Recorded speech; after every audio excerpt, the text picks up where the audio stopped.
Hey, salut l'ami, j'espère que tu te portes bien.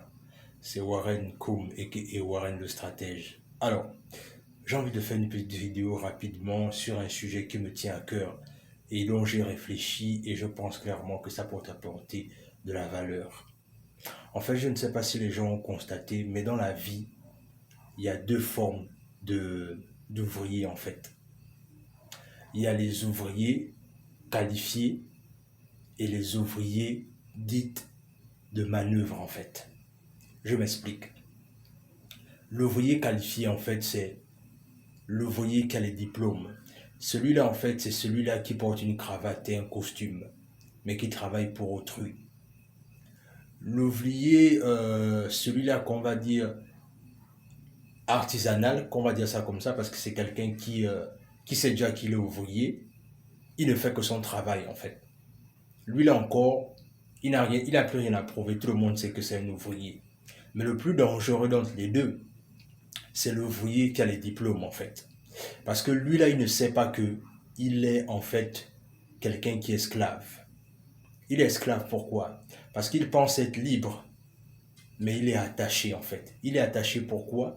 Parce qu'il pense que ses diplômes vont lui donner de l'assurance, il pense que ses diplômes vont lui donner de l'importance, et alors que dans le fond, il souffre aussi plus que l'ouvrier qui est dans son manœuvrage en fait. Mais la différence encore réside sur le fait que l'ouvrier qui est dans le manœuvrage, lui déjà, il est bloqué sur une chose, c'est que lui, il travaille son argent et il exécute ses besoins en fait. Il nourrit sa famille, il fait ses choses. Mais l'ouvrier en fait qui est diplômé, qui a pris le temps pour aller à l'école, à étudier en fait, celui-là en fait, il ne sait même pas qu'il est ouvrier en fait. Mais il va savoir qu'il est ouvrier le jour là où son patron va lui rappeler en fait sa condition d'ouvrier. Et c'est là où ça fait souvent le plus mal.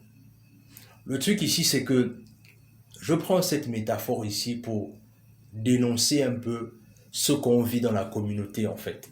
Ce qu'on vit dans la communauté, hélas, c'est que beaucoup de personnes pensent ils ont de la valeur à cause d'un papier.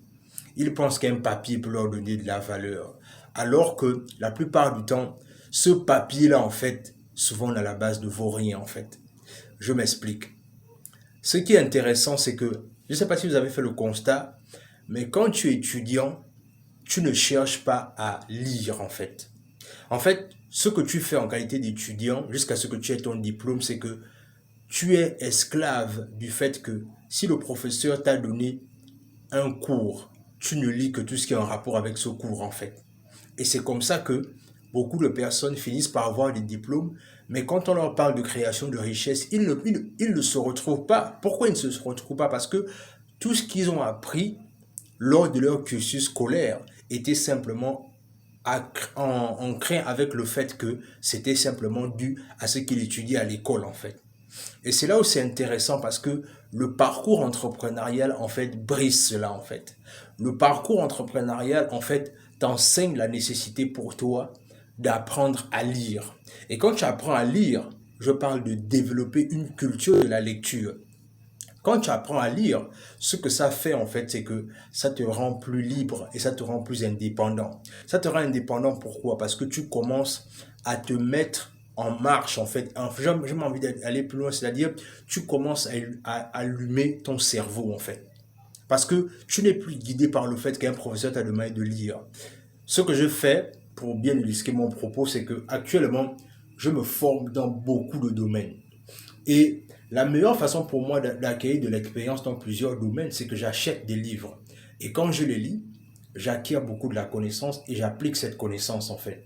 Mais alors que si j'étais resté dans ma condition d'étudiant possédant un diplôme, ce que ça devait faire, c'est que j'ai envie de dire que je me serais tellement focalisé sur le fait de vouloir avoir un emploi à tout prix, que j'aurais pu le gâcher le potentiel que je possède au plus profond de moi en fait.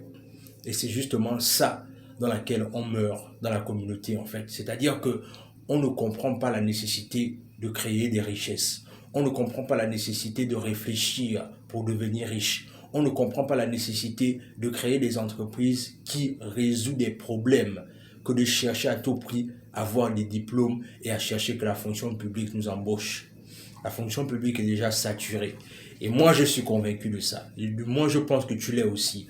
Donc, ça veut dire que, est-ce qu'on doit rester sur le fait que si la fonction publique n'embauche plus, on ne doit pas faire quelque chose?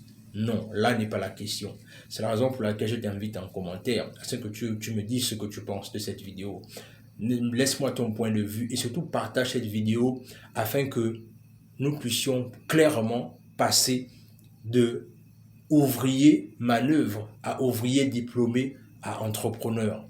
Et encore une fois, pour finir, je sais déjà que dans les commentaires, il y a des petits malins qui vont peut-être dire que, ben écoute Warren, l'entrepreneuriat, c'est pas fait pour tout le monde. Mais la question que je vais te poser, c'est celle de savoir, est-ce que tu vas passer toute ta vie à soulever les mallettes des autres? Ou est-ce que tu vas commencer à te dire que, yes, aujourd'hui je soulève les mallettes de quelqu'un, mais demain, il faudrait que quelqu'un d'autre aussi soulève ma mallette. Parce qu'il faut comprendre une chose, c'est que en soulevant la mallette de quelqu'un, ça t'enseigne la patience, ça t'enseigne l'humilité, ça t'enseigne la sagesse. Mais tu ne dois pas passer ta vie à soulever les mallettes des autres. Tu dois commencer à comprendre qu'aujourd'hui, si je soulève la mallette de cette personne, c'est parce que ça sert à ma propre croissance. Mais je ne dois pas me limiter à ça. Et c'est là où souvent on se bloque parce que on veut simplement être limité à soulever les mallettes des autres. C'est la raison pour laquelle je vois souvent beaucoup de personnes venir en commentaire en disant que tout le monde ne peut pas devenir entrepreneur. C'est dommage de penser cela en fait. C'est parce que, certes, certaines personnes, tout le monde ne va pas devenir entrepreneur, mais tout le monde peut avoir la nécessité et peut avoir l'obligation, j'ai même envie d'aller plus loin, peut avoir l'importance de créer des revenus passifs parce que le salariat n'est pas une garantie. C'était Warren le stratège, on se dit à plus.